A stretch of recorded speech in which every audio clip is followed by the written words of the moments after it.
Hello, everyone, and thank you for joining us this evening.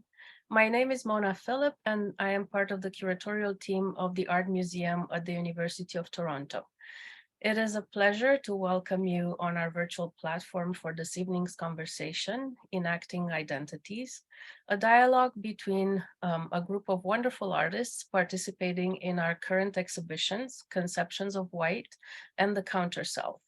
They are Tufik, Jeremy Bailey, and Stacey Tyrell, with Jennifer Chan unfortunately not being able to be here tonight due to a personal emergency. We send her our best wishes.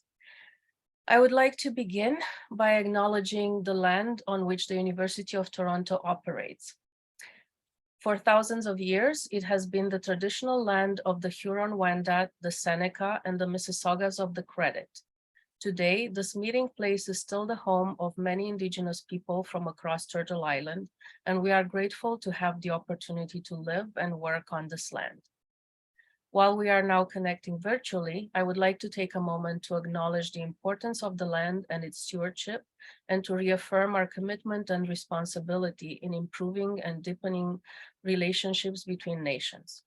As an immigrant myself, I come with respect for this land and for the people who are and have always resided here on the traditional territory of many nations, including the Anishinaabe, the Haudenosaunee, and the Chippewa. Across the country, we acknowledge the ancestral and unceded territories of all the Inuit, Métis, and First Nations people who call this place home. Our program tonight aims to expand the dialogue between our two current exhibitions, as I mentioned, Conceptions of White, which is presented at the U of T Art Center and was curated by John Hampton and Lillian O'Brien Davis, and The Counter Self, which I have curated at the Justina Barneke Gallery. The two projects bring together layered artistic perspectives on the construction of racialized identities and share thematic threads that we propose to examine together tonight. The artists we invited to share in this conversation look at nuances of identity formation and perception, various trajectories of research, and new outlooks that result from their focused investigations, informed by their lived experiences and anchored in specific cultural positions. They will discuss together their distinctive artistic approaches, and myself and my counterpart curator, Lillian O'Brien Davis, will join them in this exploration of connections. On that note, I would like to invite Lillian to join me on screen and to start us off by giving a little bit of a background on the premise of Conceptions of White. Thanks, Mona. Hi, everyone. And hello to John, my co-curator, who's joining us from the audience. Warm greetings. Conceptions of White is an exhibition offering context and nuanced perspectives that help viewers grapple with contemporary configurations of white identity. The exhibition examines the origins, travel, and present reality of whiteness as a concept and a racial invention that classifies degrees of civility and humanity. And in terms of speaking on a racialized perspective, I think the show works to explore white identity as a race category, looking at how it was formed through history in terms of kind of like key points from social political kind of timelines, and also through art history, and then also reflecting on kind of contemporary experiences of white identity, which both artists who are representing Conceptions of White, Jen Chan and Jeremy Bailey, are exploring through their practices. So we're really lucky to have Jeremy here with us tonight, and we're going to kind of wade into it with a little bit more detail. But I'm really thrilled that we can have this conversation and bridge it with Mona's wonderful exhibition as well. Thank you. And to give a little bit of background on my side of things, the Counter Self was a project developed knowing that we were going to be presenting at the same time Conceptions of White. So even though it's an idea that I've been exploring before, it felt like the right moment to bring it to fruition and to create a dialogue across the two projects, expanding on notions of identity construction and strategies of counteracting dominant narratives. So the counter self articulates an investigation of all the kinds of possibilities to define oneself in relation, in opposition, in dialogue, in confrontation, in all the many ways we need to invent to face the world.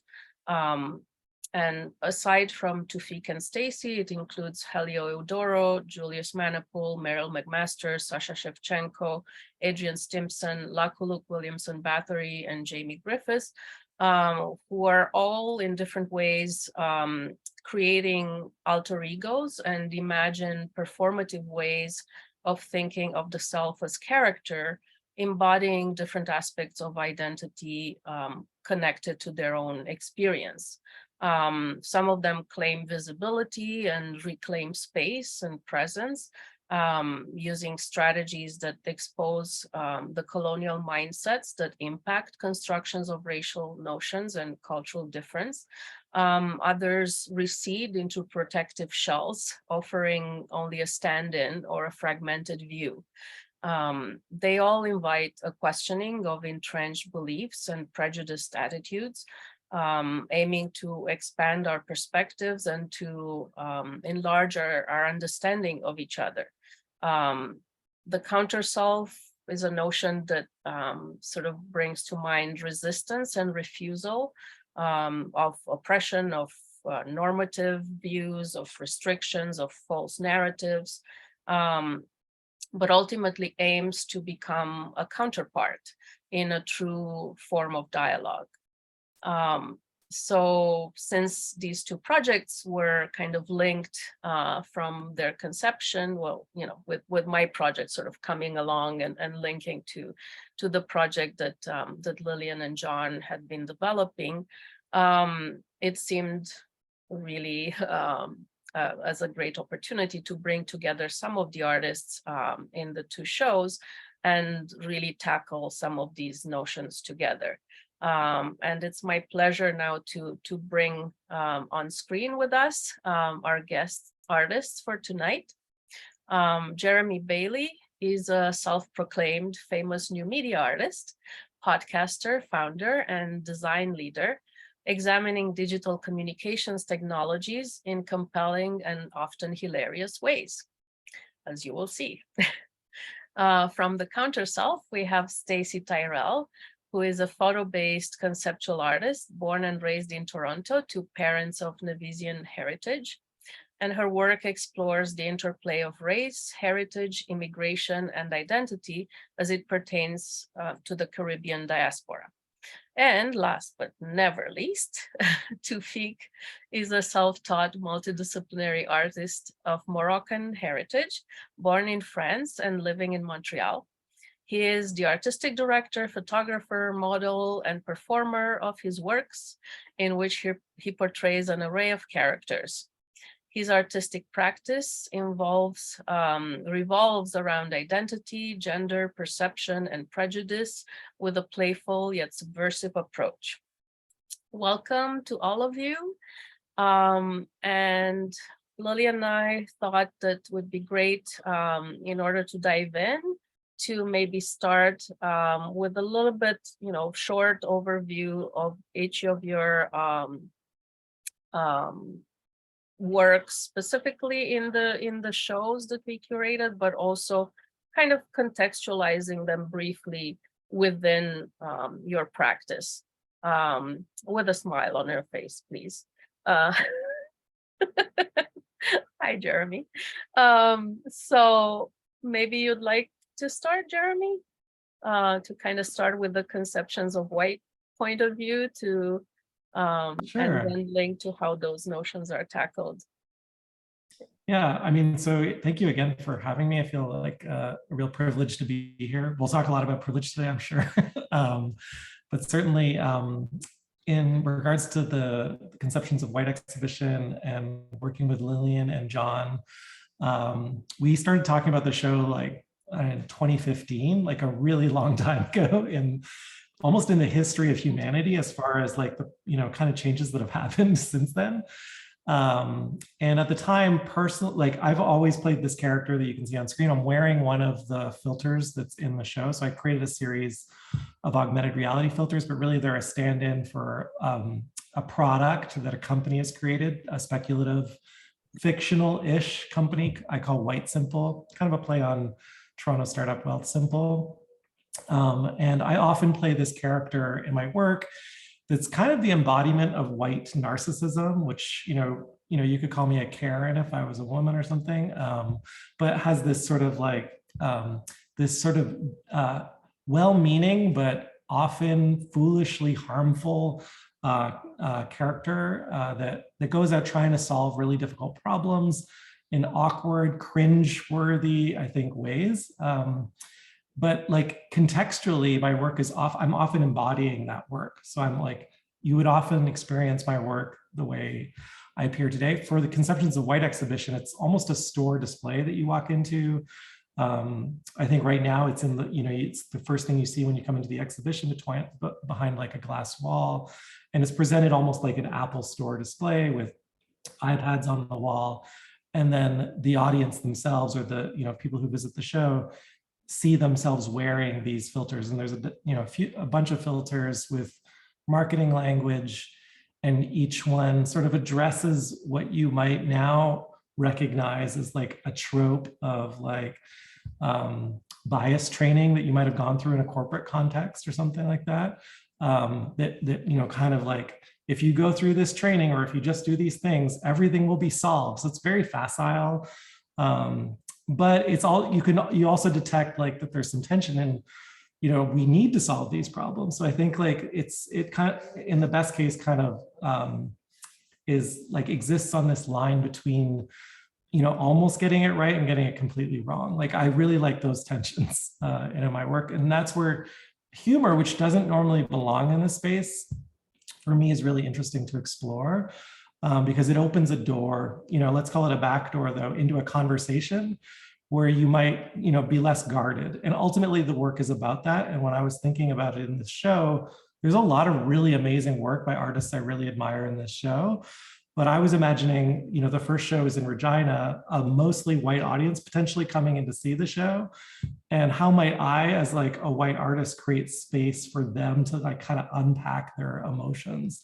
And so in this case, like I'm wearing a filter that, forces you to smile, or doesn't force you, but encourages you to smile and train and get better at being comfortable with discomfort, which is a common strategy when we're talking about this stuff. You have to get comfortable with discomfort, but like I can demonstrate it, right? It's like, it's not the most comfortable way to give a talk for sure.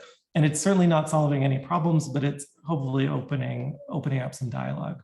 So that's the work in itself. And then I play a character. So I think in regards to being on this panel, my character allows me to sort of be self-critical in a way that allows me to do stuff like create a fake company. I've created many companies or work with other artists in ways that I am able to kind of explore my positionality. And I think that's really important for me, because if I stay fixed in position, then I'm not really in a position to actually re-examine my beliefs. And so I assume the same of my audience as well, that we're in a constant dialogue and repositioning or negotiation of position that ultimately, for me is like, I don't know, the ultimate lived experience ultimately, right? Like that we have the opportunity to change and progress and unpack and repack. And this has been co-opted by marketing and by tech and technology. I've worked in startups for years.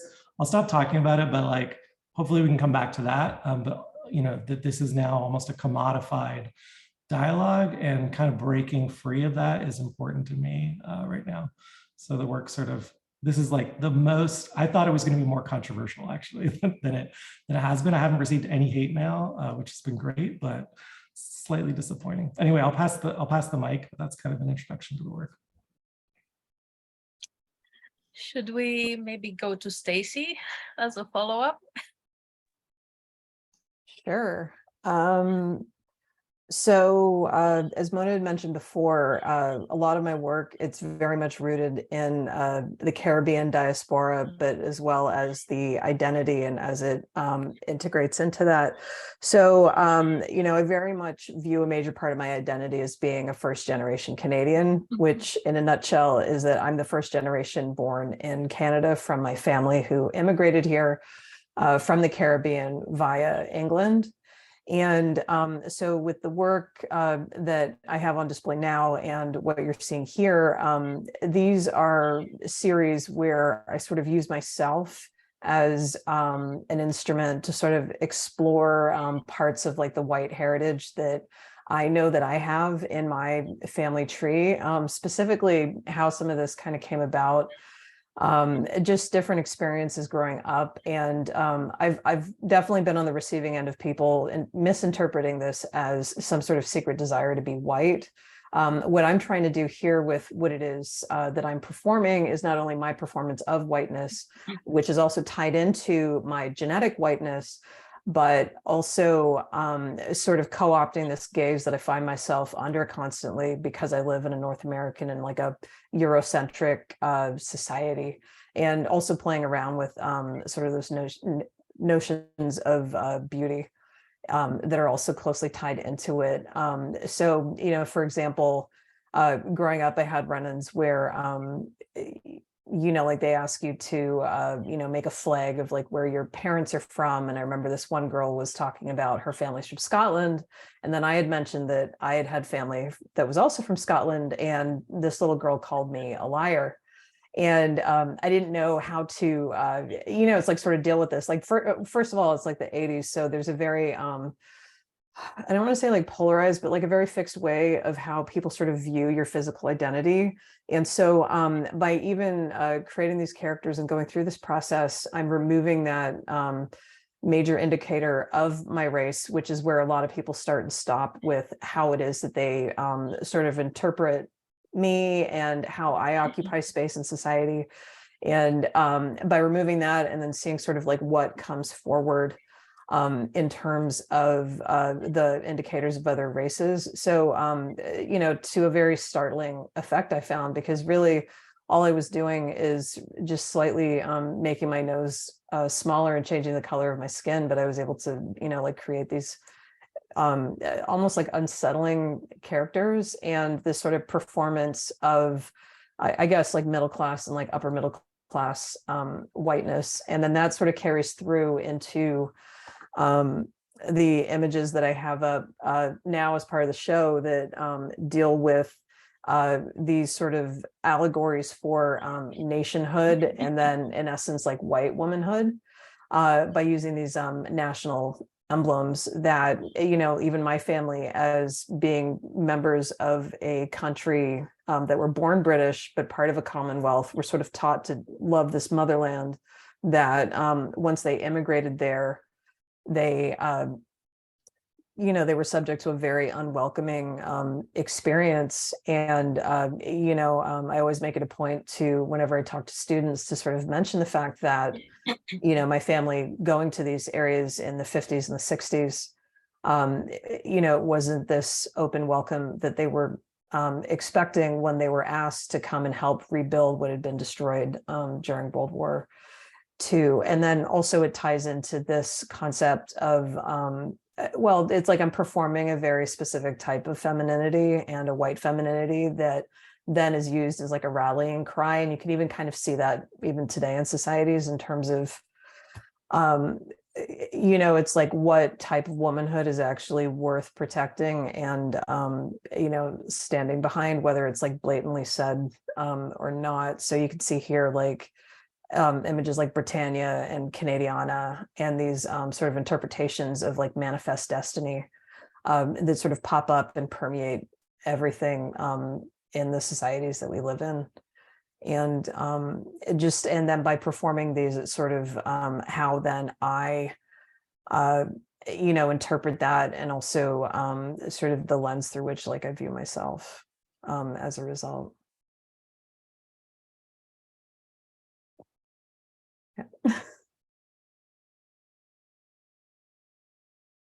And then is there one more?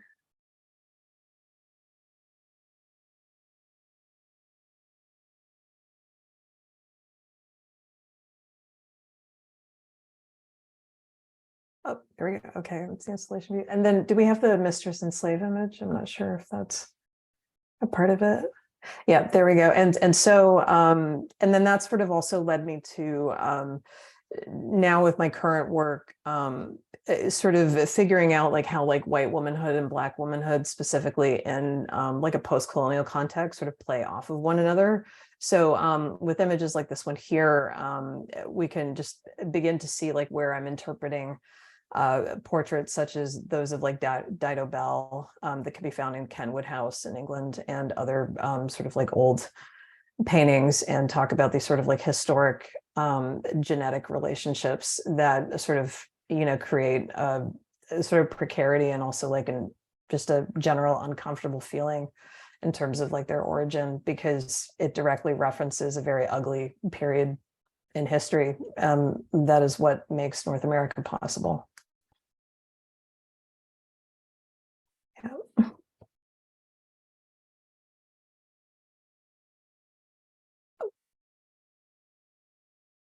I think you're on mute. Oh, yes. Thank you so much, Stacey. Tufik, your turn. Yes.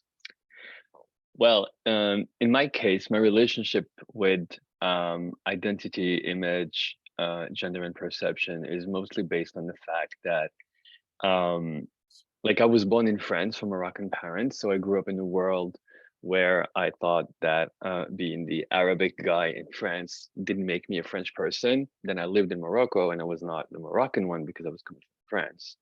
And then I arrived here in Quebec, and I found myself in a situation where I was neither the French or the Moroccan. I was just like the alien in a certain way, which is not an Arabic person speaking with a French accent, aka a white accent. So I spoke like a white person, but I didn't look like a white person.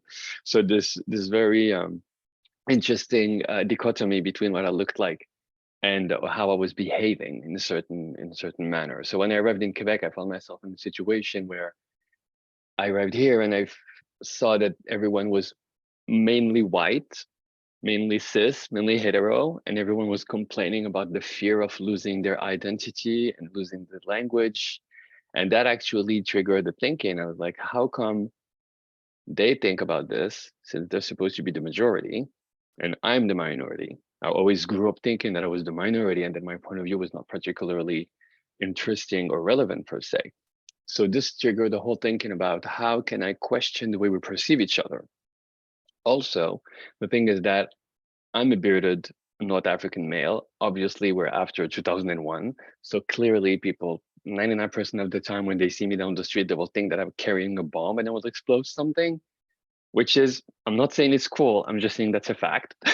So the idea is for me very interesting to play with this idea that someone that can look like a danger is actually stretching the concept of his image in order to prove you that image is very fluid and that we can look extremely different in different ways.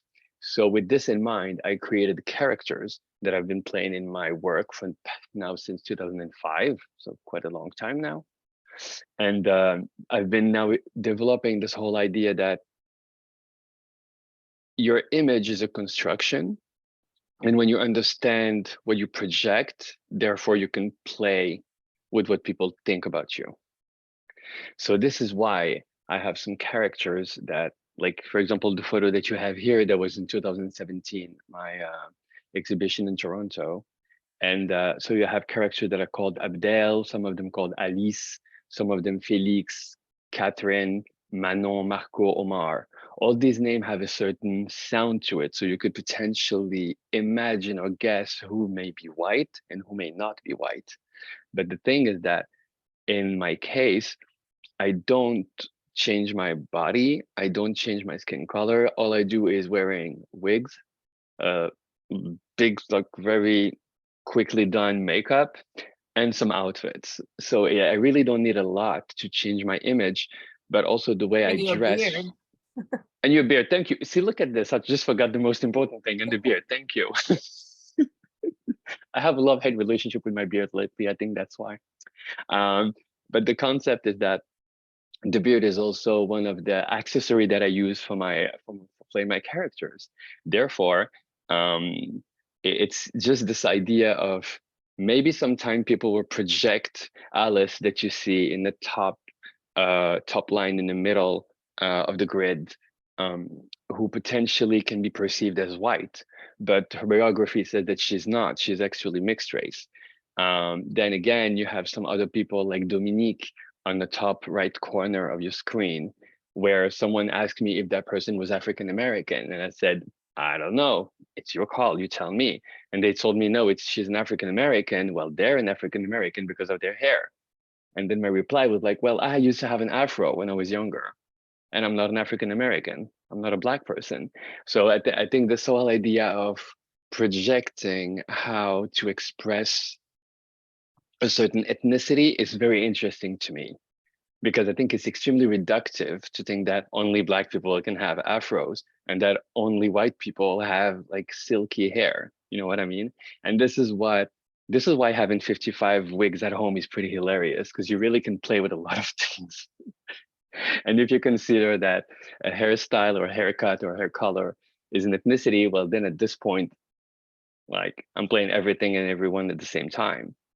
So this is what I like. I love this idea of keeping a certain, how can I say, doubt in a way, because I appreciate the idea of me creating a work and then having people projecting whatever they want into my work. I personally think that this is my job as an artist, is to throw the piece of art as a question, and it's the public to actually take it and make it their own.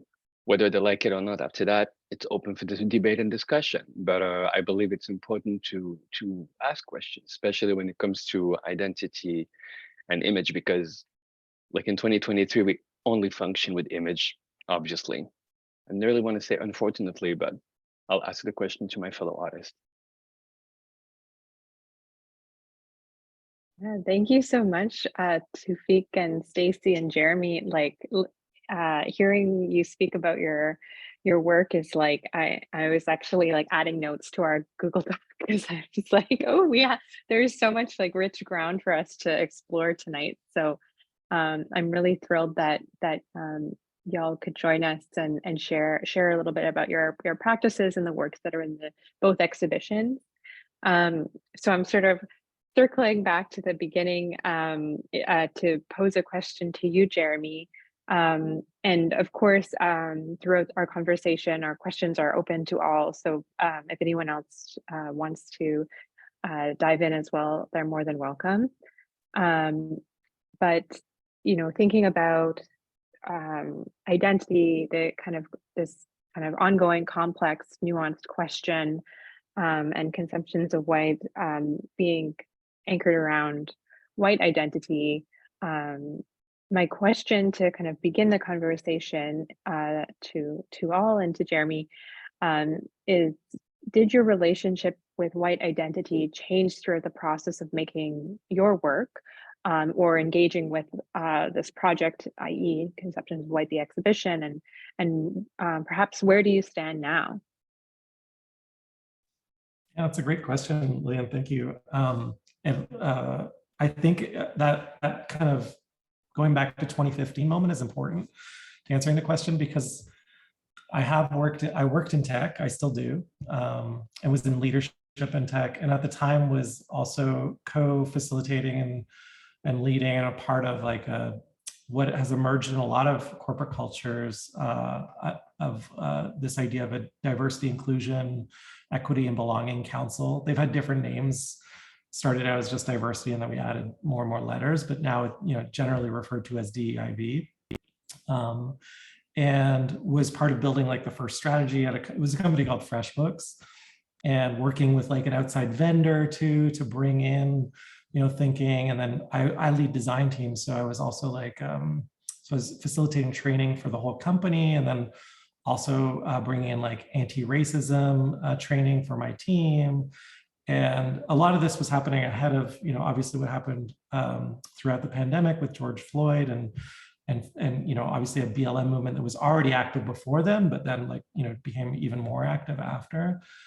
So back then, though, it was just like corporately, it was unsustainable to have so many people from different backgrounds not really understanding how their words and their position and power within the organization were affecting capital outcomes, right? And so the frame here is like I was working in a capitalist context, and those issues were affecting like capitalist performance. So I think when we talk about co-opting, there was originally though a genuine desire among the people, but also a capital pressure to figure this out, because it was actually disrupting the performance of the organization. I can recall people getting really angry, and there's just a lot of tearful all hands and town halls where either people were frustrated at the lack of progress, and you'll still see this in a lot of cultures, like corporate cultures. But corporate cultures are really interesting because they're like these little mini kind of they're really artificial, but also almost like a little lab that can go terribly wrong. And so seeing the company come to a halt, and then leadership and teams, and it's not like everything broke, but people being like, is this the most important thing for us to work on? And me being in the middle of that, definitely that was a crystallizing moment. So it's almost 10 years ago now. In my work, I was already my background's in sociology, so I was already looking at where I existed within a thread of race and gender and identity, and had just before that done a work about slavery at a residency in Liverpool, where the Tate and Lyle Sugar Company had basically started and figured out the business model for the slave trade. And then the Tate Museum system was sort of built on that in the UK.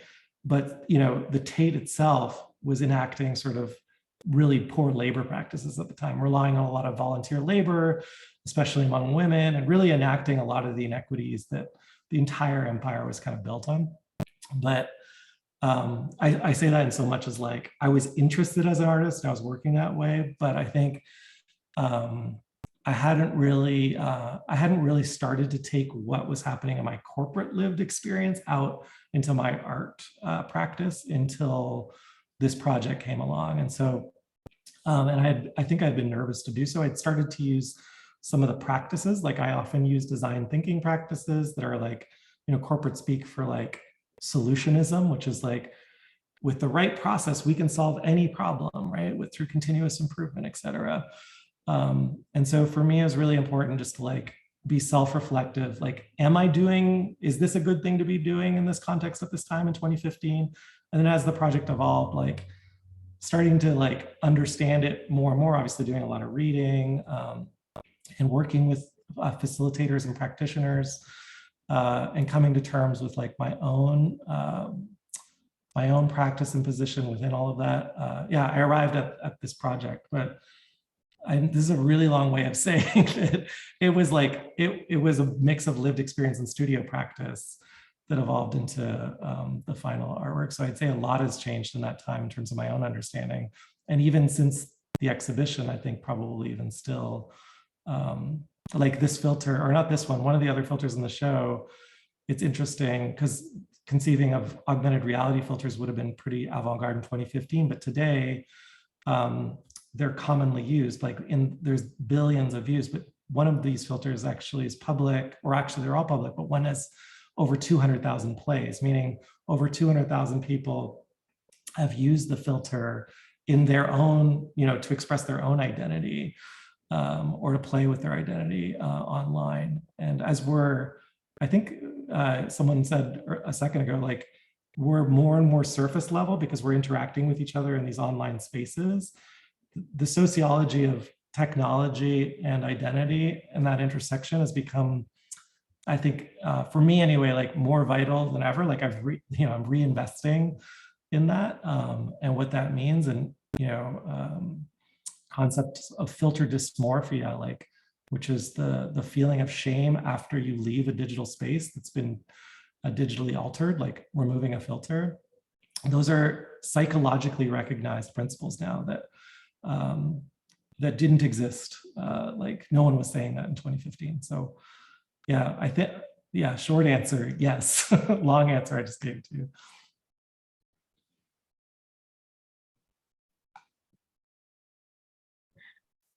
So maybe we can turn the question also to Stacey and to Fiek, in terms of whether being part of this kind of group exhibition exploration of a theme to which you feel this deep connection in your practice, has it influenced how you're thinking, how you're seeing your work now? Has it brought hopefully new inspiration or ideas? I'm just thinking even now as Jeremy was speaking to Fiek, I was thinking of your other project that is all about social media presence too. So I wonder how you all feel in terms of, do you find nourishment in this exchange with, with other artists, thematically linked? Well, if I may start, Stacey, you okay with that? Thank you. Well, the thing is that in my case, I have to say that I'm quite happy that I'm not alone now, because in 2005, 2008, there were not a lot of people of color talking about identity, talking about gender. Well, of course, there was Adrian Stimson and things like this, but in 2005, I didn't know Adrian. So I thought I was by myself. But what I mean is that it's really awesome to see now how open we are now to discuss, question, and shake up the way we are perceived as people of color. I think it's pretty awesome to see that now we, in a certain way, we are taking more and more space, which I think is important.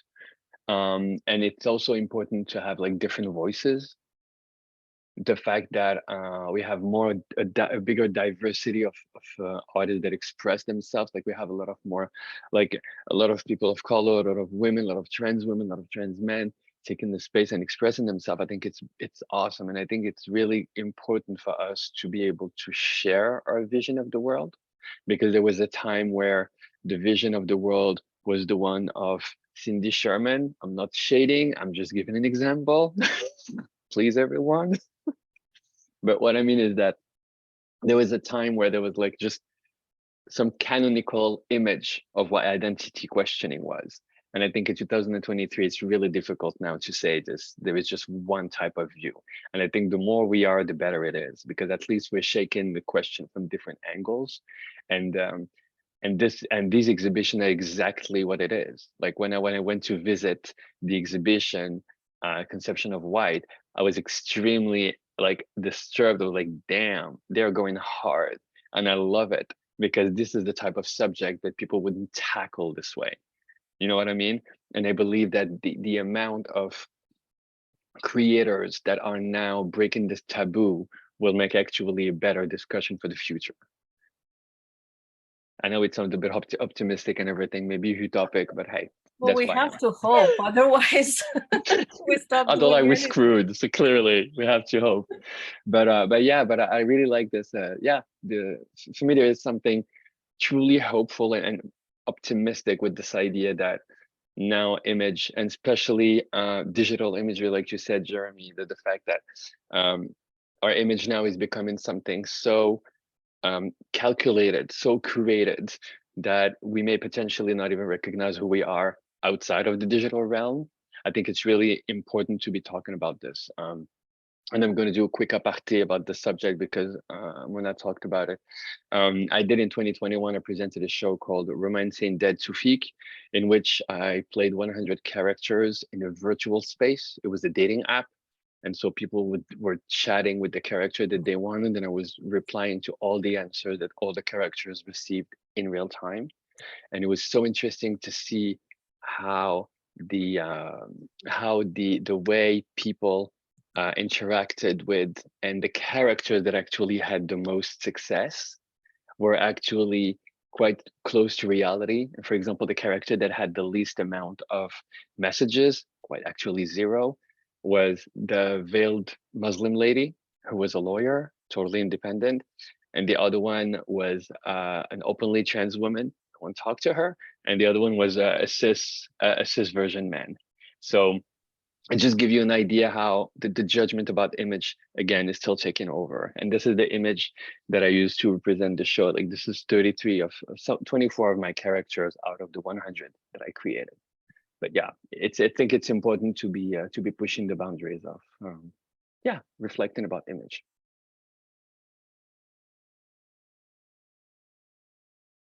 Okay, and then I'm gonna jump in and definitely piggyback on a lot of really exciting and interesting things that you guys just said. The first one being that sticks out is right now, and this doesn't have to necessarily do with my work, but because we're in this moment where people are now realizing the existence of different AI tools and things that are sort of more and more permeating our everyday lives. And this is just scratching the surface of that.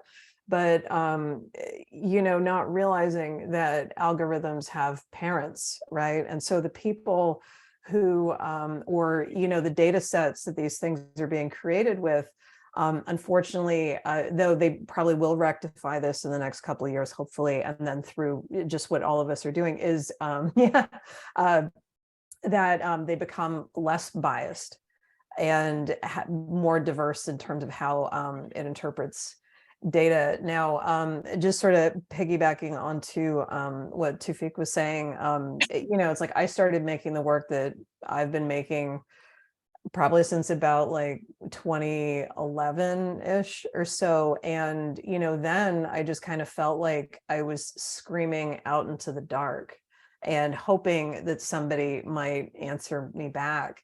And, you know, that was also where we were only just in the mainstream getting a sort of like a vocabulary on how to really even talk about these types of things, like whether that's unpacking the backpack of white fragility or even the term white fragility, which, you know, a lot of non-white people would be familiar with the concept or that feeling, but not necessarily having that term, even though it existed in discourse, I believe, for about like 10 years leading up to about then. And so for me, you know, I'm in a bit of an interesting position because not only, you know, it's like I'm a first generation Canadian, I'm a Black female Canadian, you know, and then right now I find myself in the United States. So it's like, even though I'm an African Canadian of Caribbean descent, you know, I'm not an African American. So culturally, there's a lot of differences there. And, you know, people tend to think of even like Blackness itself as being this monolithic thing that is diametric to whiteness. And really that doesn't give any nuance to all of the cultures and whatnot that actually makes that up. So my experience from like the stuff that I create, you know, like there's definitely been some very negative reactions to it. I found that, you know, personally, going through this process even of, you know, sort of donning this makeup and putting on this hair that fascinatingly enough, I'm buying from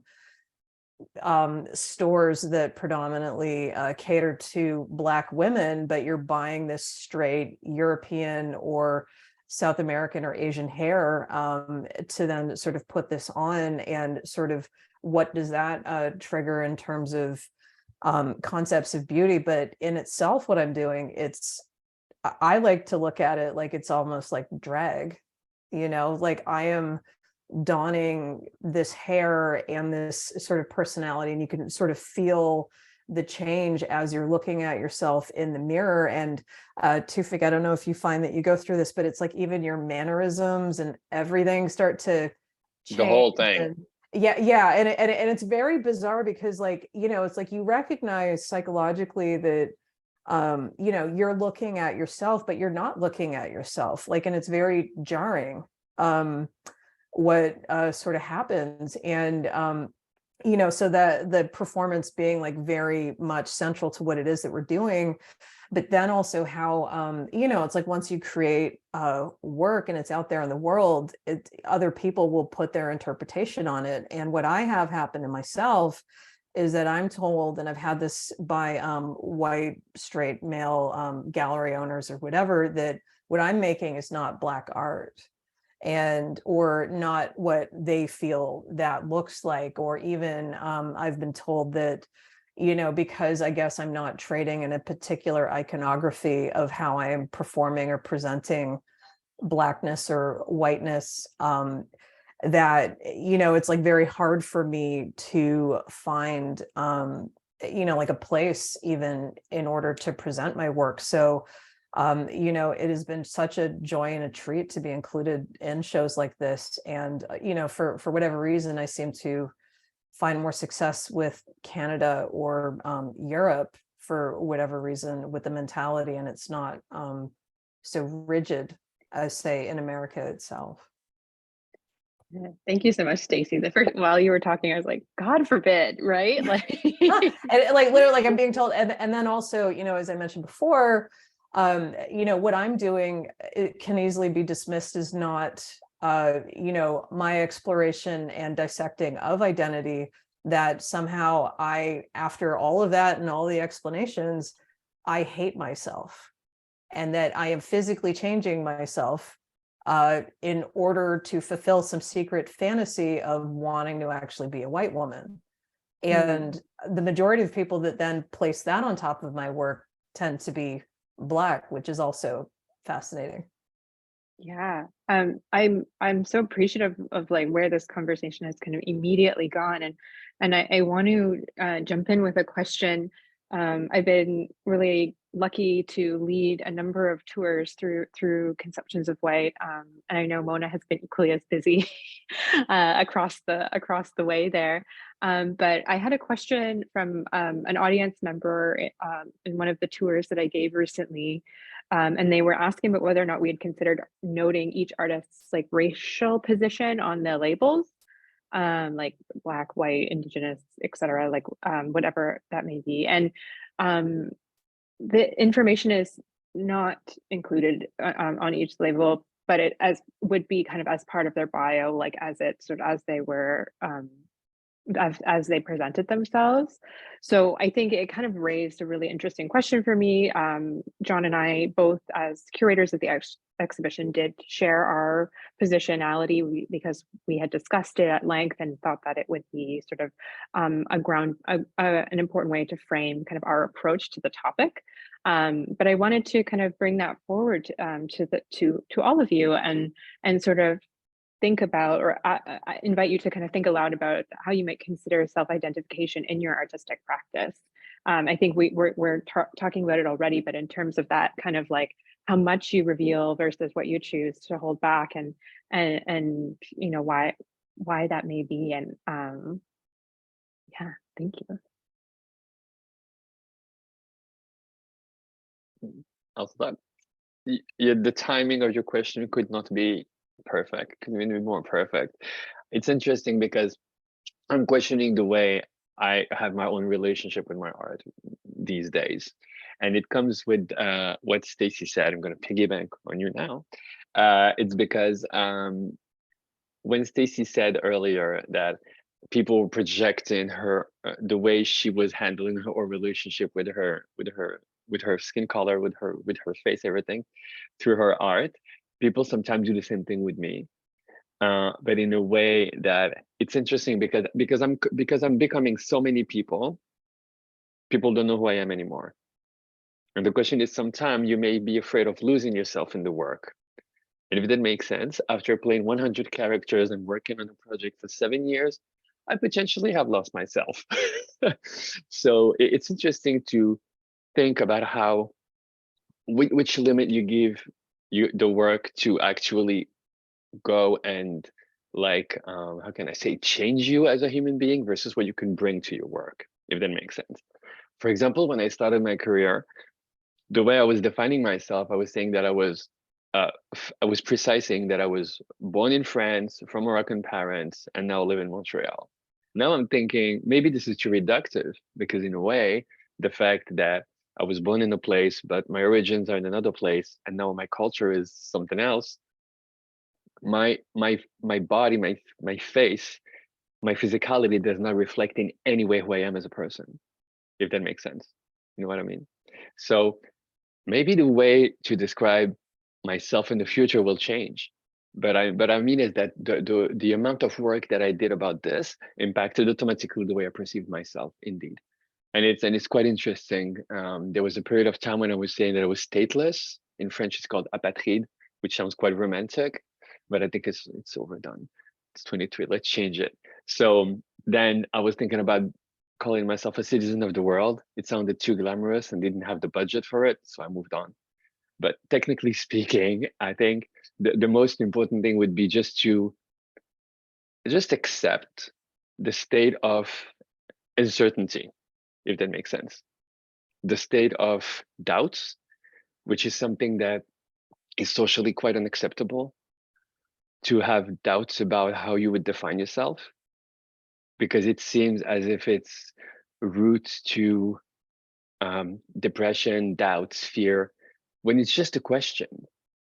You know what I mean? Like sometimes you can like to change your hairstyle, when maybe sometimes you can just question about how you define yourself. Simple as that. Well, not as simple, but you know what I mean.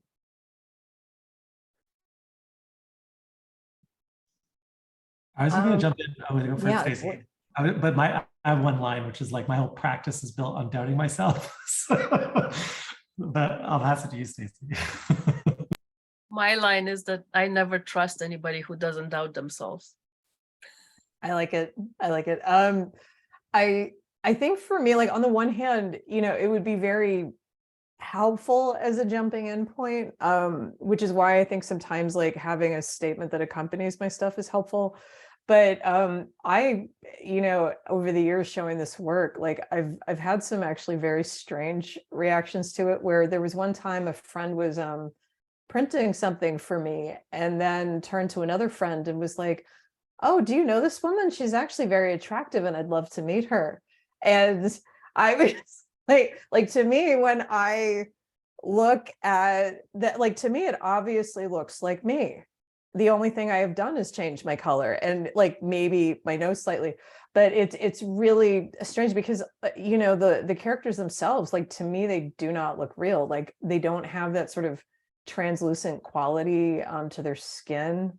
And like there's something that occupies like the uncanny valley with them that to me seems obvious, but I guess to other people does not. But I guess maybe that's part of the fun of trying to figure out exactly what's going on there.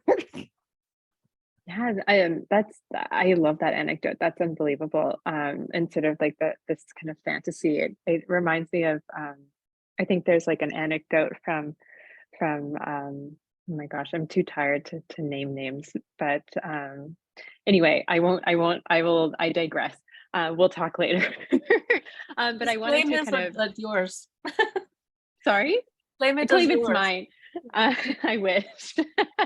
That thinking about sort of like suggesting, oh, you look like you might have some Black ancestry or some African ancestry, and inviting people and seeing the reaction, and it's usually a negative one. So this kind of reverse fantasy of seeing this kind of person who's performing certain categories of whiteness, and then having sort of like your level of interest increase as a result. But I wanted to kind of push at this question a little more. I think categorization is something that we thought about a lot in developing conceptions of white, a kind of an impulse to categorize, which I think you've all touched on in terms of sort of an interest in a fibrillation or doubt or leaving some mystery there.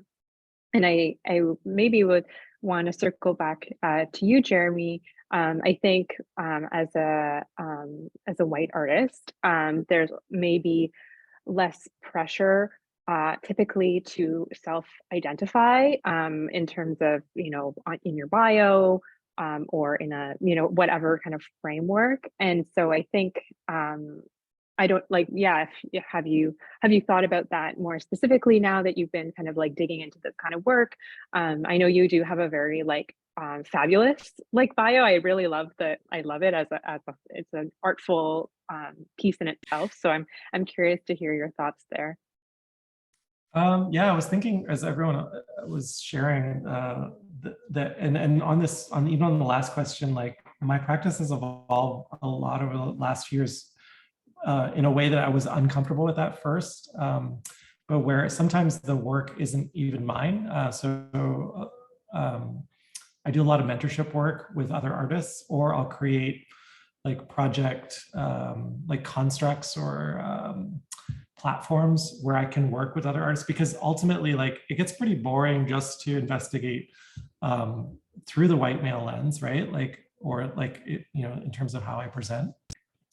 And I was often like given this critique way back, even back in grad school, like 20 years ago. The more Jeremy, the more you win, the more we all lose, because you're creating this kind of like, vacuum sealed, protected case, like, against criticism for you. And, because by self-deprecating, it's a form of protection, right? Like, because I can create humor around what would otherwise be used as like potentially critique. And then I think, then I started thinking about, okay, well, like others have as well, like how do I create space, or how do I platform other positions without occupying them myself, because that would also be appropriative and, super uncool. So started working with other artists to figure that out, and building artworks or mentoring other artists or creating spaces where collaboration and repositioning can happen and dialogue with others is kind of how I've navigated this. And I wouldn't say I invented that idea, because I think a lot of folks end up in some place like that. A lot of artists start to expand their practice to include others as they feel their own identity becomes somewhat of a constraint. So that's kind of where I've ended up, I think, is looking at myself within an artist community. And then some of the relationships have been ongoing and continuous with other artists. And I love when the lines are kind of blurred between like my work and theirs. And ultimately, in the best case, it's theirs and I'm not even recognized in the artwork. So anyway.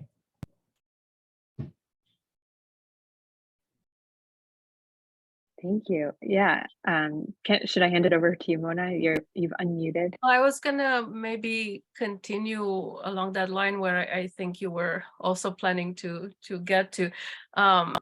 Just, it struck me what Stacey was mentioning in terms of the expectations that also come from representatives of the institutions or institutions themselves, whether they're gallerists or more public institutions, that there might be an expectation of, especially in the case of racialized artists, to create a certain type of work, whereas in the case of artists perceived as white, that field of possibility remains wide open. And I wonder how you perceive relationships with institutions and those kinds of pressures and expectations in terms of how you position your work, if you want to expand a little bit on that and institutional impact. I think that aside from, always having to deal with that, I've been lucky that, say the gallery that represents me, General Hardware, like they believe in me very strongly and love what it is that I'm doing without really asking or questioning or saying like, why don't I do more of this type of stuff? And then, when I am approached to be included in group shows, that they're genuinely interested in the work and the context in which I make it. But, it's like, I sort of view it also as like, say, if I were an actor, it's like, we're still in a day and age where a white actor can play anybody. But then like a non-white actor, the majority of the roles that you're going to be offered are to do with like physically how you look, unfortunately. And so, and I'm in one of those positions where it's like, I'm making work that is actually discussing my identity, whether that's like physical or genetic or whatever, but also using that as a tool to sort of just have a general conversation about the Western society that we all live in, because it's really not this sort of linear narrative of white Europeans came over to this part of the world, fought a bunch of wars, planted a flag, and everyone lives happily ever after. It's a lot more complicated than that. Yep. To say the least. I wonder also maybe something another thread that seems to link your practices and your strategies as artists is the strategy of using humor. Jeremy talked a little bit about that from the start, but I think it's quite present in Tufik and Stacey's works as well. In Tufik's work, maybe even more openly. And in Stacey's, I think it's there too. Even, like it's hard not to to see, in those approaches to those, typical postures and the look at all those idealized, iconic images of nations, and not feel, the undermining hilarity of it all in a way of that, undermining that grandiosity. So I wonder if you can expand a little bit, and maybe Tufik, we can look also at your strategy with Ludmila Mary, which is the character that is the only one present in the counter self, as your The sort of infamous main. Ludmila Mary. Yeah, we can't. Yeah. I mean, we have to talk about her. Of course, of course. Well, the thing is that in my case, I believe that for me, I believe that humor is sort of a door to the soul of the person. And if someone laughs, you can get like a tiny little crack you can get in and just then send a message and then plant a seed about anything you want to throw as an artist. And I truly think that when someone laughs, there is something that shifts inside, and there is like people are less defensive, I think. And also humor, like Jeremy said, is also a kind of an armor, because if you're laughing, then you're laughing at yourself, but since you're the one who created it, it's become an armor. So no one can hit you literally because you already hit yourself, if that makes sense. You know what I mean? You create like a shield of self-deprecation. The character that I use to do this mainly is Ludmila Mary, who's a bearded lady with hijab, and that you see in the photo right here.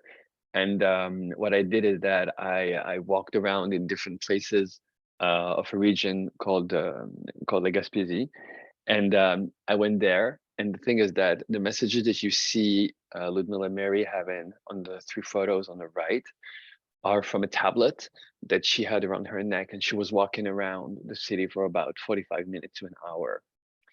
For example, one of the messages was, "It's not white, but it's okay." Like if people know Whitney Houston, they will get the song. But it's always like this thing of playing with words, and playing with words, sending messages that can be sometimes a little bit weird, a little bit awkward. For example, in the 3 messages that you have here in the middle, there is a message that says La Charte des Peurs Québécoises.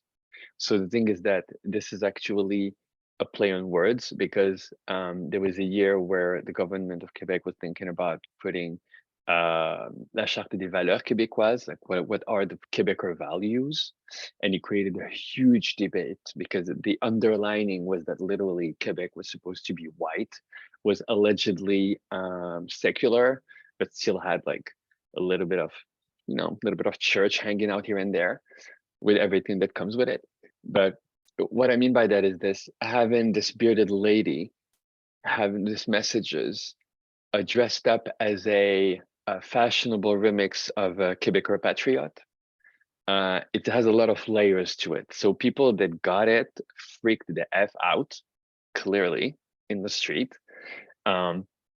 Some of them were not really happy. Some of them honked and whistled at me, but that's okay. I'm a cis male dressed up as a bearded lady, so I'm not going to complain about anything that happened.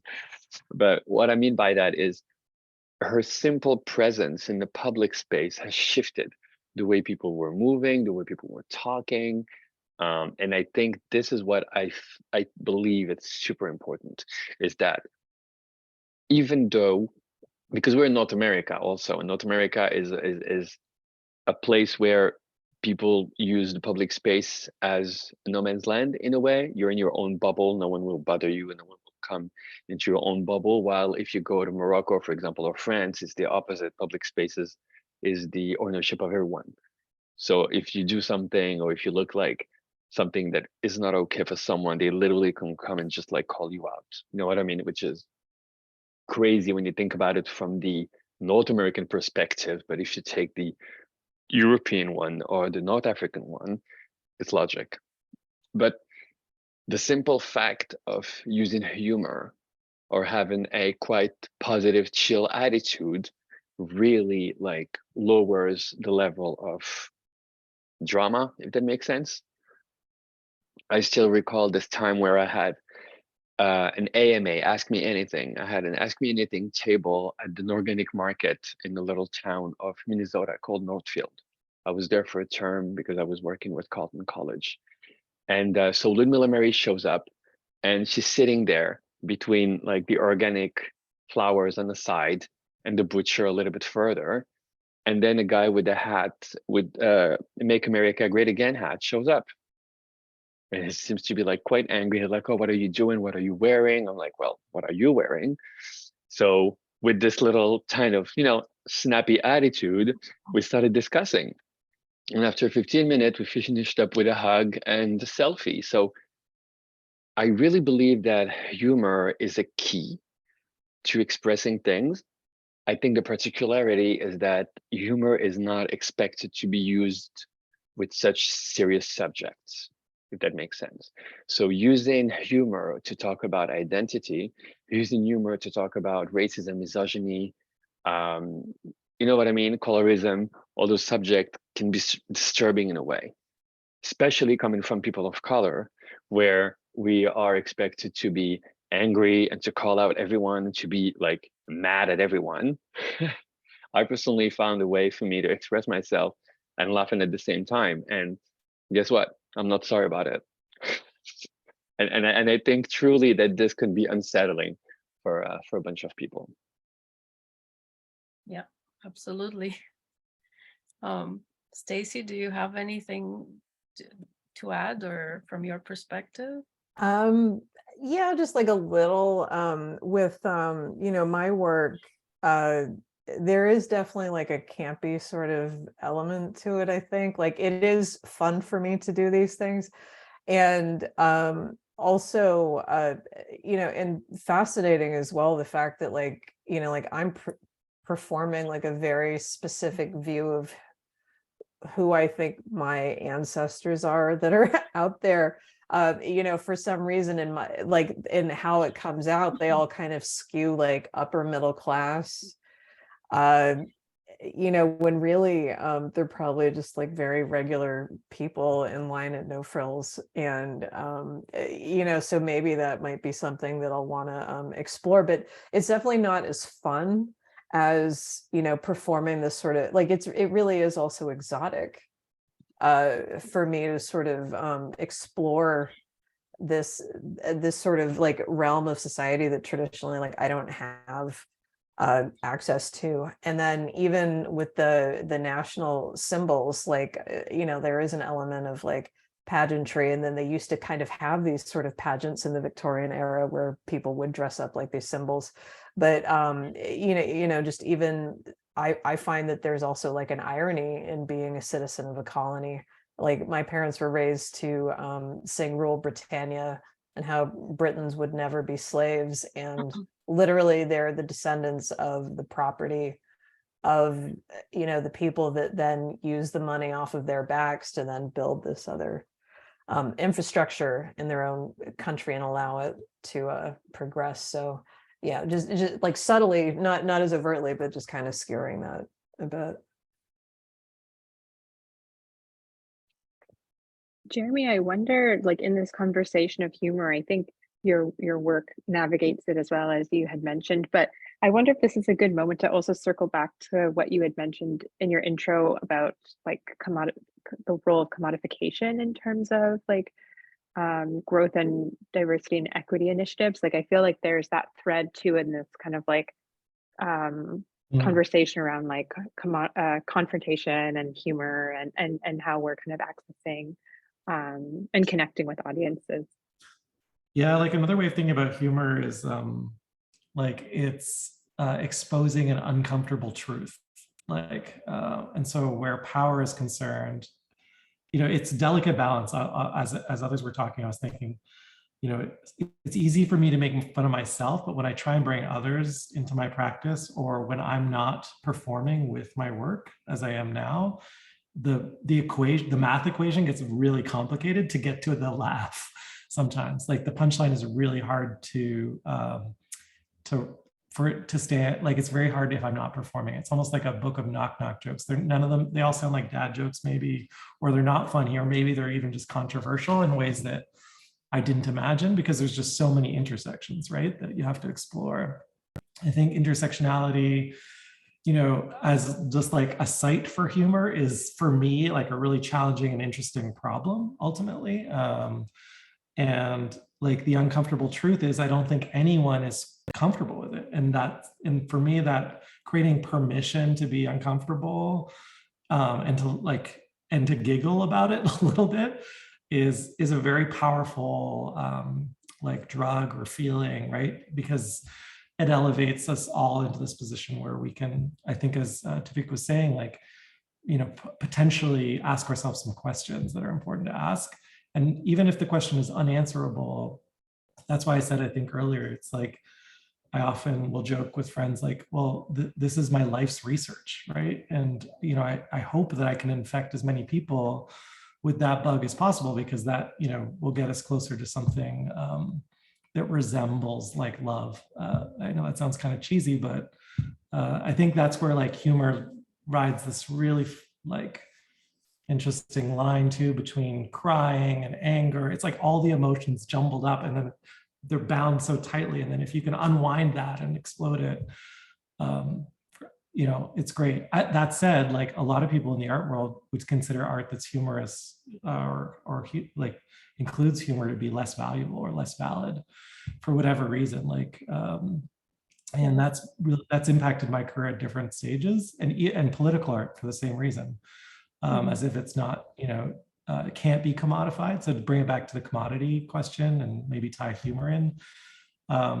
commodity hates the idea that it would be called out, like, and that it would, you know, it's like, it's very uncomfortable. It definitely hasn't smiled in a long time. So I think capital as it exists today is an engine for expropriation, right? So commodity is the way that's symbolized for us, like this is valuable and is like pure in its value. And if it was fragile, you know, that's how activists hopefully act on the system to make it better or to destroy it and rebuild, right? So I think those two things are in tension. If you go back all the way to Fluxus art, especially the Fluxus, you know, artists in the 1960s who were of different backgrounds actually in America, struggling with, you know, the gallery system has become the white cube selling paintings to white people at higher and higher prices. You know, how could we make this more about a lived experience? That's kind of what I go back to. I mean, a lot of that work is absurd. Like if you, in the next, you know, 2 decades of work is like happenings and orgies and like wild expressions of like, you know, of human identity. Yeah. So for me, I mean, I know that wasn't completely inclusive as a time, but if we could like, you know, if there could be a renewal or a neo kind of Fluxism, that's where, you know, kind of what I'm gunning for. Yeah, we've been talking, there's like a lot of neos floating around the news sphere, but neo-Fluxus, maybe that's maybe a little bit more exciting.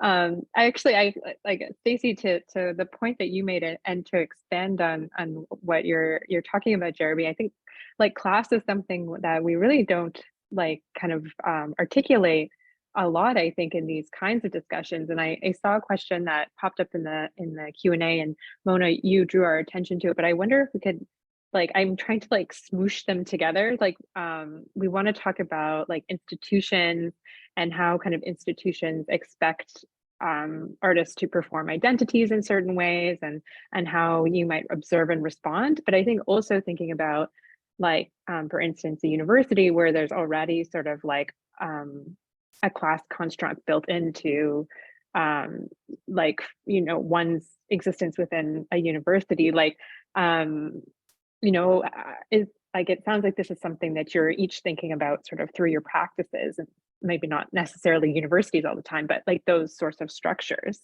So I wonder if you have any more kind of like thoughts that you wanted to share about that.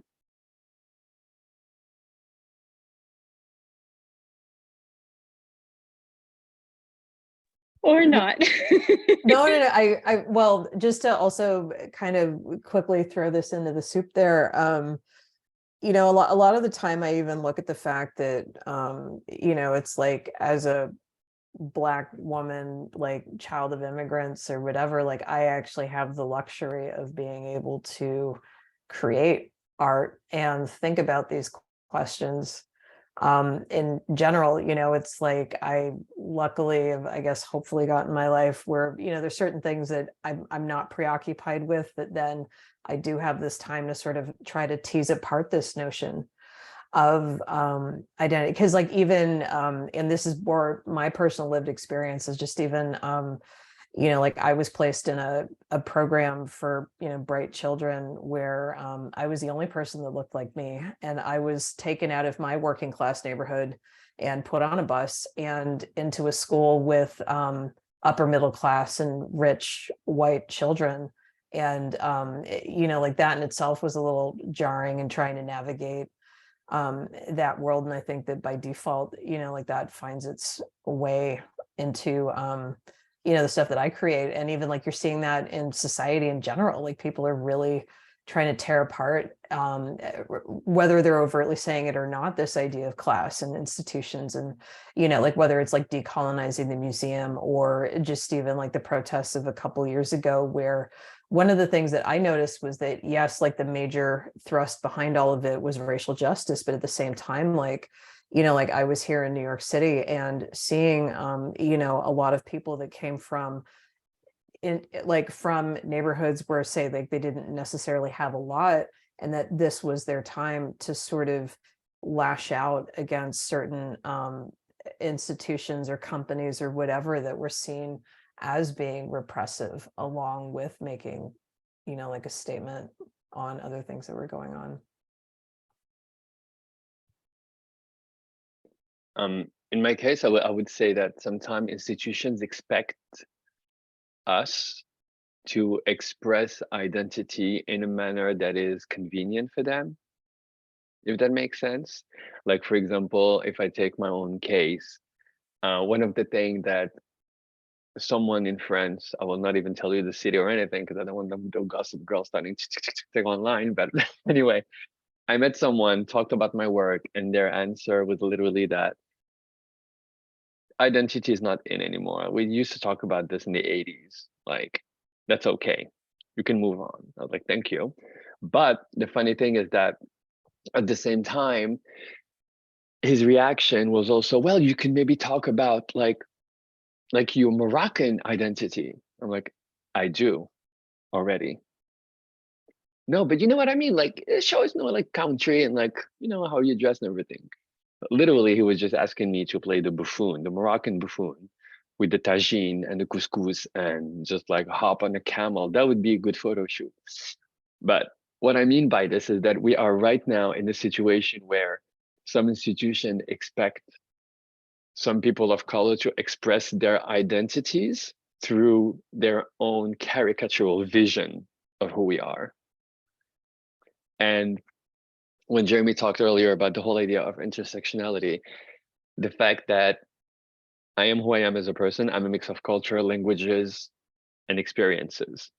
My Moroccanness, my Arabness, my gayness, my Canadianness, Quebecerness, Frenchness express itself in so many different ways. And asking me to focus on the Moroccan part with a caricature of Morocco, what Morocco should look like for French people, would be as offensive as if I was asked in a way to play the typical French guy with the baguette and a hat, you know? So this is what I'm talking about. Sometimes institutions need really to move on and trust us with what we do, because we know we have our own experience. And I think it's important to truly gives space to artists to express themselves as they want, and without like probing us into doing something that would be easy in a way and caricatural, because we're already walking on a thread, on a very fine line between being funny and being offensive, or being disturbing and hating each other, hating ourselves, you know what I mean?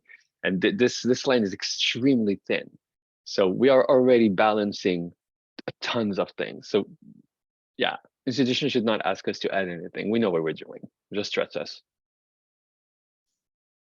I was going to jump in because I have a funny anecdote on the white side of this equation, where I was asked to do a solo exhibition for an artist from Center in Toronto. I won't name, for the same reason you mentioned, to be clear, because it's like people start typing. don't ask, don't tell. But I had lined up an amazing curator, like recognized. I was at a point in my career, I think, where I was doing, recognized work. So, I think it's been a decline since then or something, but just to put it in perspective. And the idea of the show is, I was going to work with the local community to identify the gallery's position in that community, and where they were falling short. And I was going to make work about it. And I was going to bring my humorist, flair, similar to the conceptions of white exhibition. It would kind of showcase products that solve these kind of community problems, but they wouldn't quite solve them. They would just create space for the dialogue, just as we've discussed. And what ended up happening is the programming committee came back and said, we're not going to go ahead. None of us want to go ahead with the show. And I asked why, and the response was, well, we're worried you're going to make us look bad, Jeremy. And so that was a bit of a surprise, right? Because obviously, I think within an institutional context, it's what you said earlier, right? Tuvik, where it's like they want you, people want you to play a certain role, and that role is not causing any trouble, so that we continue to get, our donors are happy, the board is happy. There are a lot of power politics within the institution.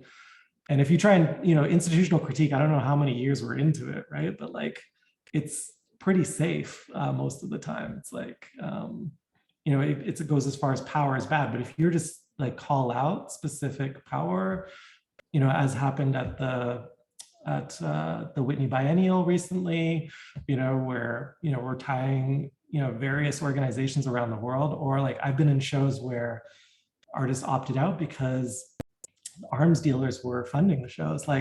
There's some messed up shit in the art world, and I would say the art world has done a pretty terrible job. I mean, I know we're into decolonizing in Canada, but there's so much further to go. There's so much room for improvement. I don't know. I'm just throwing that in there because I was a bit shocked, and that was probably 15 years ago, that an artist-run center, and I would hold them up as the vanguard of pushing us forward, was unable to confront its own privilege, actually, in that case.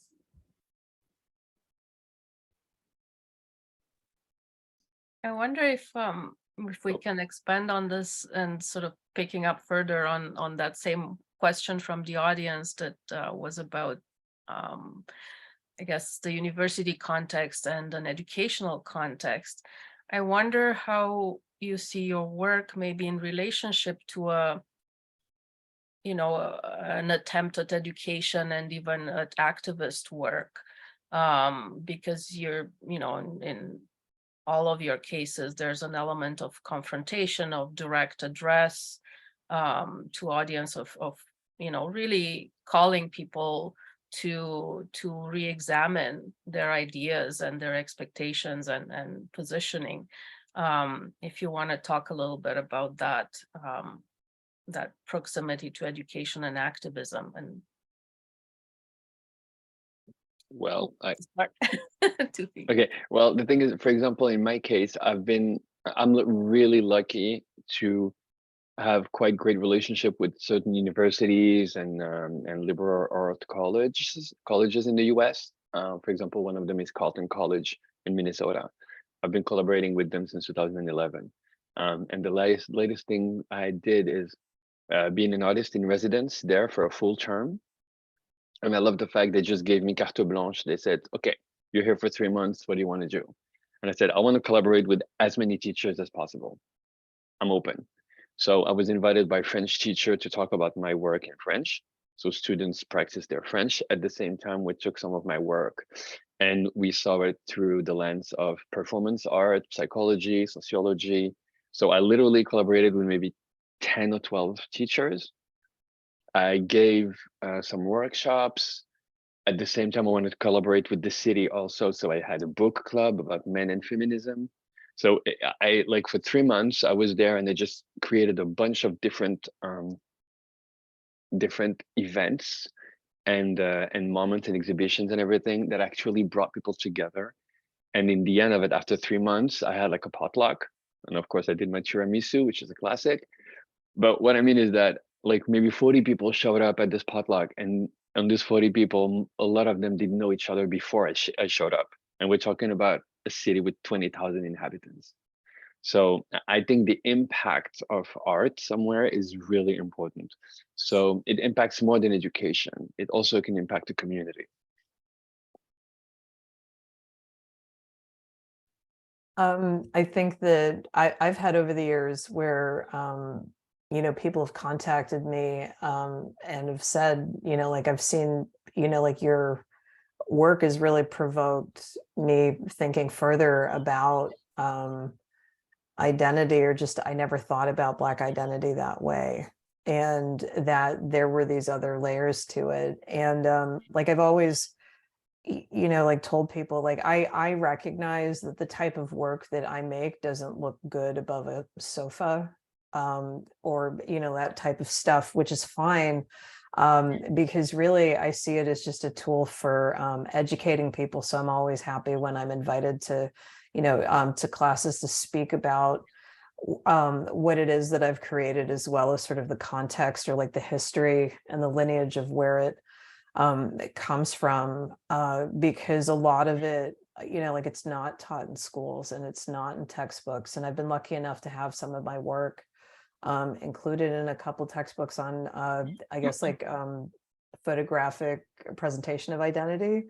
And so in that context, you know, hopefully like that'll live on a bit and then sort of spark something in someone else in order to explore it further.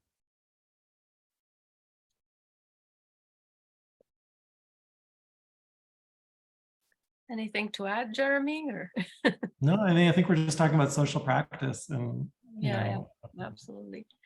it's, Yeah, there's another question from the audience, from Elio Eudoro, who is another artist in the Counter Self. Hi, Elio. Thanks for being here. And he's referring to Stacey's comment on the feeling of creating drag with these characters, something that Tufik relates to as well. And he mentions Judith Butler's quote that all genders are drag. So he's asking to expand a little bit also on the notion of racial identity as a social construct, as a social construction. You know, what kind of questions are raised, and I think particularly Lillian's and John's exhibition, Conceptions of White, are exactly about that, and sort of looking at whiteness as well as a racial construct and expanding all our understanding around these notions. So I wonder, maybe Lillian, would you want to start and have a chance to maybe dig a little bit deeper into the research that went on in developing Conceptions of White and looking at these social constructs of race? Sure. So I'm not putting you on the spot. Well, yeah, I had mentioned before we talked started the about call. Yeah, I was like, I'm prepared to be a question asker, not like a answer giver. But I like, in the context of the research for this show, you know, it was the kind of work that was put into researching the topic of white identity and whiteness as a racial category was extensive. And for me personally, this was a show that was one of the kind of most research heavy shows that I've ever worked on and produced.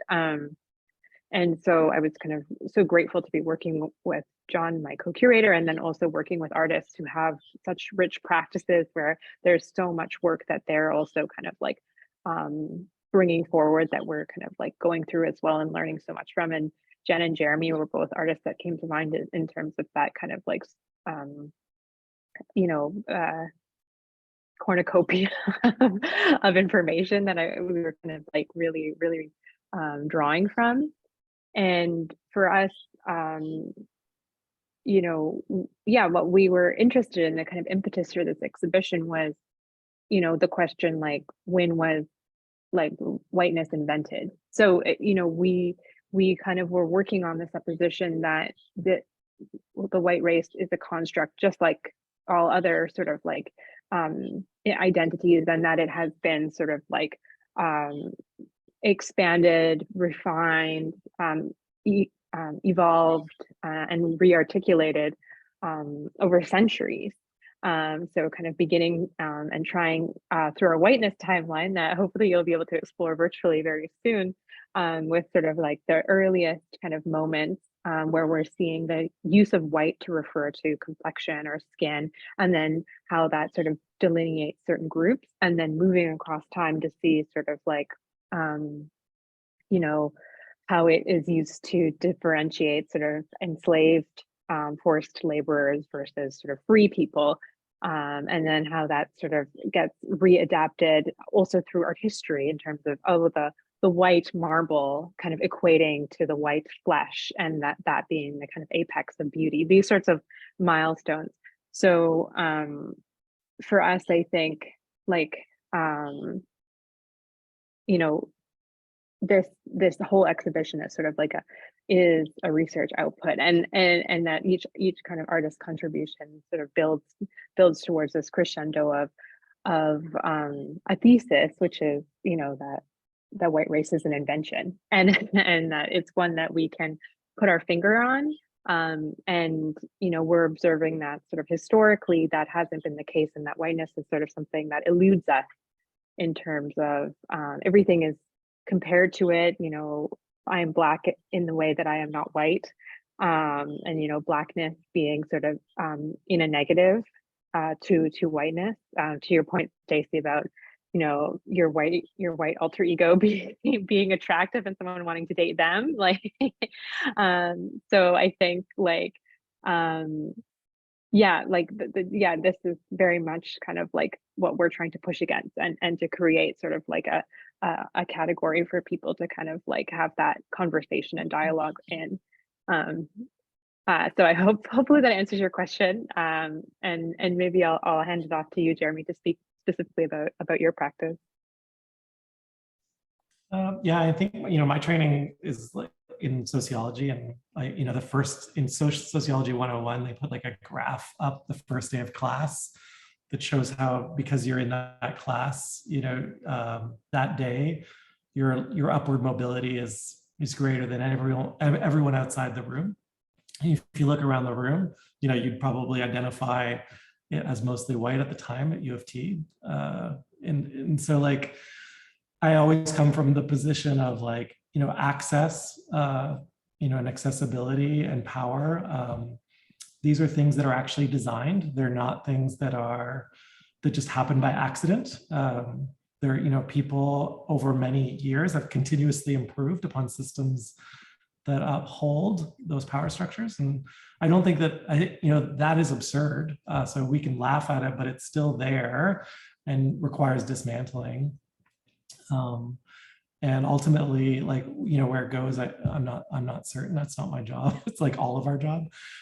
I think in my own practice, it's like endlessly fascinating because of what we talked about earlier, because it's so complex to figure out how the machine works. But and where I often land is by starting in my own context and in the art world and museum context, and making work about how even white supremacy is held up in the museum, or power is held up in those spaces.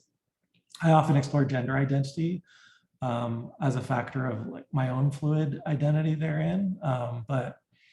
And that's often an easier thing for people to talk about. Like, I think we've accepted this idea of everyone being on a trans spectrum, or not we, I say the collect, like probably the people on this call, but maybe not as a, entire globe, but like, a trans spectrum of gender expression is now, widely accepted. But for whatever reason, other intersections have not been, are not in that position yet, right? And then institutionally, we're still not even able to figure out the bathroom labels or whatever. It's like, we're so bad at designing the opposite of what, we're really good at designing power, really bad at designing, dismantling power. So that's really what I'm interested in, is like, what are the little like grenades, or like the little tool, what are the tools we can design to like kind of dismantle that structure and make it a little shakier. Also, I just wanted to add really quick, like that notion of the constructs of race just having a plasticity to them, especially like when you look at who used to be considered white and who did not. Specific, like say, like if you go back 100 years ago, like Irish and Jewish people were not considered white. Now they are, and how that sort of ties into not only like an assimilation with a mainstream culture, as well as looking physically similar to it, but then as the other generations that follow wanting to sort of become part of this larger group, and then the access and privileges that like afford to being that. And we even see that now. I'm not so sure for Canada, but I know in the United States, there's a lot of that that's happening with their census and how people classify themselves, specifically with people of like Latino and Hispanic heritage. And also you do see that with segments of like the Arab population, where because unfortunately it's been shot down of sort of creating more categories and fighting against these constructs that were created, I think, in the 70s, that people feel that they have no choice but to sort of, check that box. Yeah. To jump on this quickly, just so you know, in France, in the census, there is no question about race, because the logic is, since France is everyone is equal, obviously. Égalité. Exactement, liberté, égalité, fraternité. Because of this, asking about race is racist. So you don't ask this type of question, because we're all French, we're all equal. So this is interesting to see how not asking the question actually helps the system to remain in a very unequal and unfair system. So yeah, just needed to say this. I think also the exhibition that you and John curated, Lillian, is brilliant at showing how many different factors influence these constructs, and the whiteness, just as blackness, and this Jewishness as anything, is not uniform either. And there's notions of class that influence who is white and who is not. There's notions of language and political dominance that also impact this. There's like in the work of Michel Lalonde that you're showing, Speak White, that notion of who is actually white, and that notion of who has the power. And I remember, Tufik, you were telling me that you actually encountered in real life today in our days. So it's these social constructs have a long lineage, and perceptions change. Like you were saying, Stacey, yeah, there's all these notions that some people were considered non-white, now they're considered white, but also completely forgetting that, for instance, within Jewishness, there's Black Jews and Arab Jews, and there's white Jews like me, but yeah, there's how do we divide and how we categorize? It's so in the end fraught and arbitrary, and we ignore so many different factors. And so all this research that you have contributed is so important and so illustrative. And I wonder also, I mean, I was gonna ask another question, but I should also say that we're open to questions from the audience. If anybody has anything to share, please fill them into the Q&A box, and we're looking at it and happy to answer. And I also wanted to, before I jump in with another question, to see if maybe you, you know, Jeremy, Tufik, Stacey, have questions of each other or of Lillian and myself. And we do actually have a question, so we can go in whichever way you want. So the question from the audience is identity in the art space a gentrified view of identity?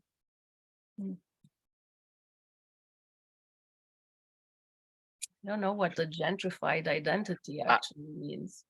Yeah, I didn't get the point of gentrified identity, but I may get that maybe identity in the art space is a perceived, it's like another level of identity perception, if that makes sense. Or that maybe the artistic institutions and space are also a form of privilege. Well, I personally believe that in my case, I am extremely privileged to decide to go on art, doing art full time, and just spend my time wracking my head around identity and doing art full time. That doesn't mean that I'm rich, but I chose this privilege. Let's make it clear. But what I mean by this is that I believe that I think identity is such a tricky subject that I think it can go two ways. Either you decide to work on this and you're in a kind of way stuck, not in a negative way, but you find your lane, you find your highway, and you're like, this is the theme that I want to work on. And you find yourself working on this for years and years. The funny thing is that the more you work on a subject, the more experience you have on your work, the deeper you can go. You know what I mean? But it's so tricky because identity is one of, I personally believe that identity is the most universal subject ever, even more than love. I know it's quite a statement. Because what I mean by this is that questioning your identity happens to everyone, in each and every one of us, regardless of our gender, ethnicity, whatever happens. Like, there is always a moment in our life when we question ourselves about who we are, how are we perceived, what are we projecting, etc., etc. So, and I think that to spend time thinking about it, developing work can potentially, and this is where I took the word gentrified, it can potentially be perceived as in, oh, look at these people now, they have so much time that they can go and, you know, change the color of their skin and decided to play, you know, like Marianne, or like, oh, there we go, this one, you're gonna multiply himself 83 times. It's really, it can be perceived this way, I think, but the most important thing I believe is that if you have some people that take time to work on paintings for days, we'll take all the time needed to talk about identity, whether it's relevant or not for some people, whether it's relevant, it's not really, I think, something that at least for me, is not something that I think about. I think it's important for me to throw the message about this subject, and after that, people can perceive it as they want. Yeah, but maybe I misunderstood the question also, who knows? I'm almost wondering if what they're sort of getting at is that, you know, because when I think of gentrification, I think of sort of like a watering down and sort of like an overtaking of, say, like, usually it's like physical space that we're talking about, and that by, you know, arming people with a vocabulary about identity and bringing up subjects that have now come into the mainstream, that maybe there might be where institutions or people become a little complacent about it, and that, oh, we had that discussion, and that oh, we know all about that, like we have someone from each group on our board, or just even at least you more see this in like right-wing politics, where they've sort of co-opted that term of like wokeness to like use it to combat wokeness. So like almost like, oh, here's the woke police, we know all about that, and like that's not what we stand for. So like I'm wondering if maybe it sort of has its roots in that like if we're not almost like vigilant about sort of keeping that flame alive of of discussing these topics in the way that we want to, and keeping them in the hands of the people that are discussing them, that something might get watered down or lost, if that makes sense. I mean, I've definitely seen that co-option. I mean, that's what my work is partially about, like in corporate marketing and in corporate internal HR policy. A lot of what would be considered vital has been turned into a policy or a rigid structure or a way of selling that doesn't really embody the spirit of activism from which the original gesture or expression comes. And so I would see it as like a co-option. I love that we're like asking questions about the question. Great question. Yeah, it is a great question. Leave it to artists to like problematize the problem. But yeah, anyway, that's kind of That's what we're here for. It's a panel of artists, Jeremy. It's normal. It's genetic. Well, because like I think that it also ties into like like who is actually allowed to talk about this stuff, or who then is like a tourist in whatever world or identity they might choose to want to immerse themselves in. Just like with, say, if you look at the context of like a neighborhood, the artists are the vanguard that sort of move into these spaces and put up with all of the nonsense and the sometimes like scariness of actually occupying this space, and then sort of settling it in a way that then other people that aren't maybe as daring or comfortable then begin to feel comfortable, and then end up sort of flooding it, let's say. Yeah, I'll interject to say also, like, speaking like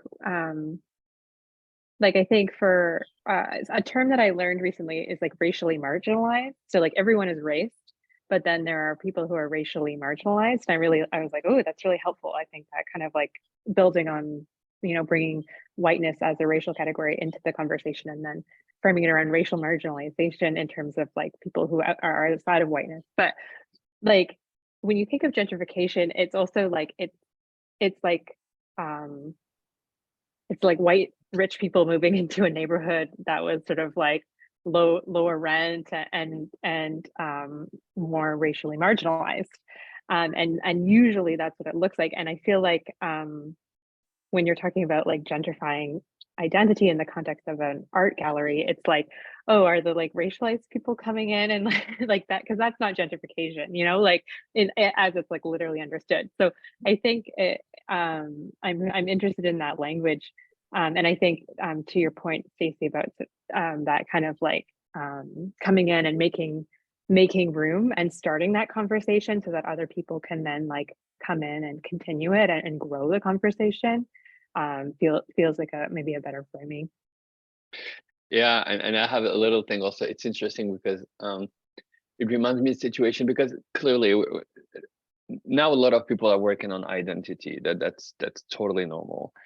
But it's interesting how the perception of identity, like if the color of the person who's doing the work impacts automatically the perception of the work. And also in a way, it's mainstreamization, if that makes sense. Like I had a discussion. I don't know if it was you, Mona, or not, but I'm sure you'll remember it if that was the case. But I think there was a moment, I think, when I told you, maybe like if I was a white woman, if I did this work, if I was a white man, if I did this work, maybe it would have been way more mainstream. Maybe you know what I mean? Like the person. Cindy Sherman. Yeah, I am Cindy Sherman, girl. I am Cindy Sherman. You need a t-shirt. I am the AI version. I'm the ChatGPT of Cindy Sherman right now.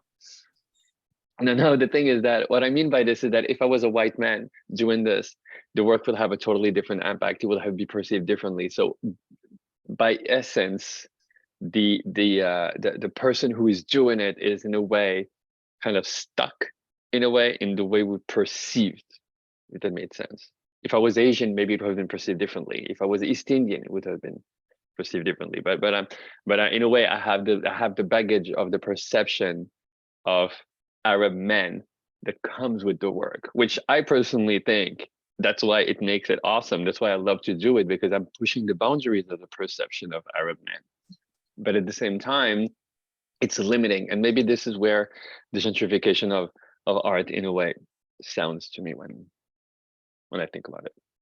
But is the artwork, is the range of artistic exploration limiting, or is it actually the prejudice and the stereotypical view that's limiting? Right. So well, I think it's the prejudice and the stereotypical views, because for example, like my type of work in France, like for example, the conception of white and the counter self in France, girl, forget it. It's Armageddon. People will flip on the spot after a week. Done. Because the simple concept of questioning identity like we're doing it right now is problematic, if that makes sense. great. Let's get these shows there. Girl, be careful what you ask for, because I'll be down. Let's make it happen. I'll ask Stacey to lend me her Marianne outfit, and I'll just strut in the Champs-Élysées. You know, we'll do this. So I think that on that note, we're gonna get close to wrapping up. It's been a really fantastic pleasure to talk with all of you tonight. At least for me, I don't know about the audience. I hope they enjoyed themselves. We're thanking everybody for joining us. I also want to, to just thank and acknowledge the operating support from the Canada Council for the Arts, the Toronto Arts Council, and the Ontario Arts Council, and all the other contributions of private donors that make projects like these possible. Specifically, I want to thank in relation to the Counter Self, Yvonne and David Fleck, Deborah Campbell, Janice Lewis, Catherine Barbaro, and Anthony Grossi, Judy and Craig Jarvis, Jane Thompson and Tim Murphy, as well as the galleries of the artists presented, General Hardware Contemporary, Pierre-François Ouellet, and Stephen Bulger. But most of all, I want to thank Jeremy Bailey and Stacey Tyrell and Tufik, and also my partner in this venture, Lillian O'Brien Davis. It's been really fantastic. And I want to tell everybody that there's more programs that will follow up. We have a fantastic keynote lecture with Claudia Rankin coming up, which we had to postpone slightly, but it's coming. And a few more conversations with artists from the exhibitions. So please check our website and stay tuned and join us again. Thank you, everybody. Thanks, everyone. Thank you. Have a great night. Thank you very much. Have a great Thank night. you so much. Bye-bye. Bye.